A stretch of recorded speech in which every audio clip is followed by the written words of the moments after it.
Hey everyone, Carter out the Conman bringing another video. Today let's talk about something that I've been wanting to do for a while.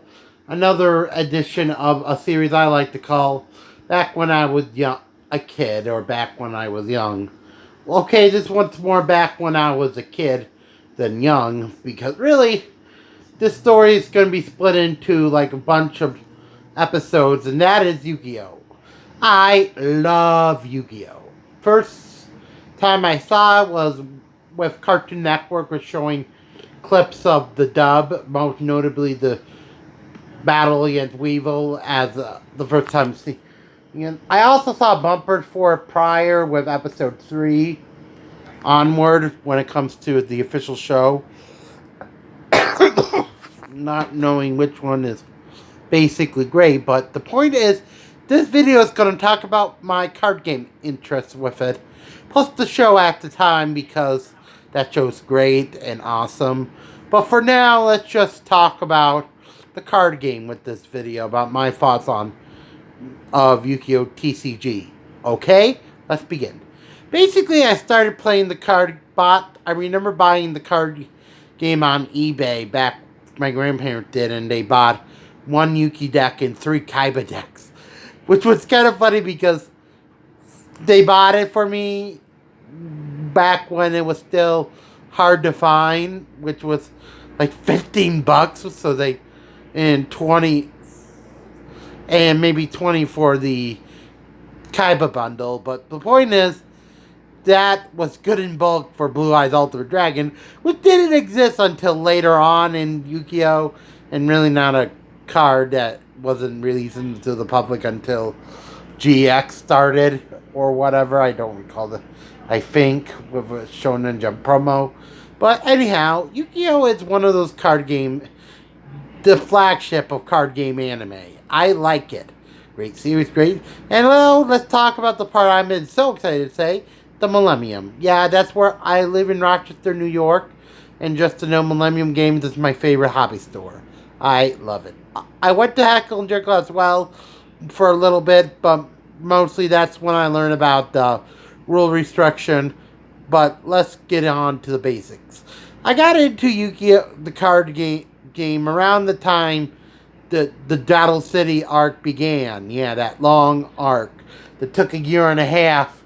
If you do the filler arc, that is kind of stupid. So, like, 2 years officially with feeling, because the prologue, this was during the part where this Battle City officially started. So, episode, like, the third or fourth DVD volume, if you use the DVDs, were every 3 episodes. But that's another story for another day. But the point is, I played Yu-Gi-Oh!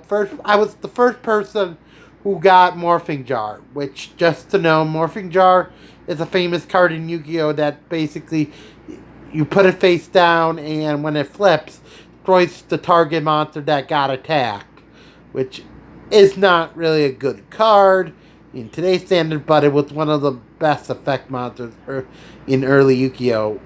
And that card is basically, was so hard to find because it was the chase card in a tournament booster, and for a tournament booster, I got it with foils, making everyone like, guy, and that's when I met Mike, my favorite clerk at Millennium, but at the time he was an intern, but we didn't really become friends until later. But that was the first good time I learned about rarity and importancy, everyone. That's the lesson we hear. Then also battling people who used Exodia and didn't really cheat, so I gave up.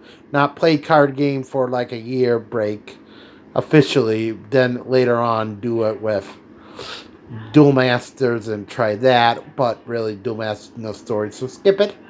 So basically the next part is Heckle and Jekyll, where basically I learned the rules thing of the ban and restrict list for Yu-Gi-Oh!, which kind of great. Early on, I kind of start when the ban and restrict list started, but it wasn't in sanction yet, just to know. It wasn't really used that much. It was for the Zodia, but now using Zodia as a limit, which was kind of a good thing because Zodiac, as we all know, if you haven't seen the anime, is when you have all 5 pieces, you win! Yeah, that's basically its ability. It's one of the best cards combo you win cards. There's others like the Hex Spore, where the sells death, but in the dub English releases lose, which there's so many changes. Like, there's a card with laser cannons, which I discovered a few years ago that, and this is a common thing now, that card in the show, Japanese version, was 3/6 guns. That would be way better than the dub with a laser cannon. 6-gun dragon, a dragon with 2d6 guns. That's way more effective than freaking lasers. It's a 6-gun shooter. What do you do? It's like 2 rounds of ammo if it's 1 cartridge, or 6 if it's all of them. I'm not sure which one, but man, it keeps using it, but that's another story for another day because we're talking about the card game. And lastly, before we end this video, I'm going to end it with talking about my first pre-release, which I think was,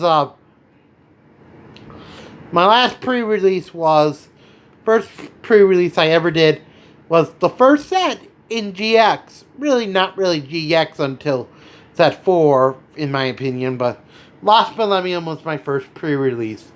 And that's when I discovered GX is coming, even if prior to it I knew about it a little after the movie came out. Yeah, Yu-Gi-Oh movie in America is awful.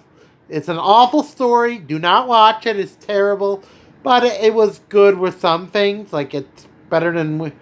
It's kind of terrible for the movie. Like, it's kind of a very rushed movie. Original Yu-Gi-Oh! The movie sucks.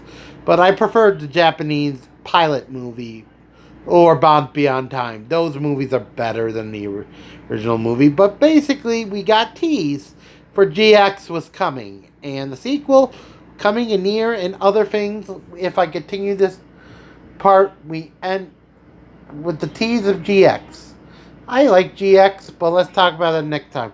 Hope you liked the video and leave a comment down below if what's your favorite original Yu-Gi-Oh card. Leave a comment down below and tell me what it is. This is the comment saying bye-bye for now.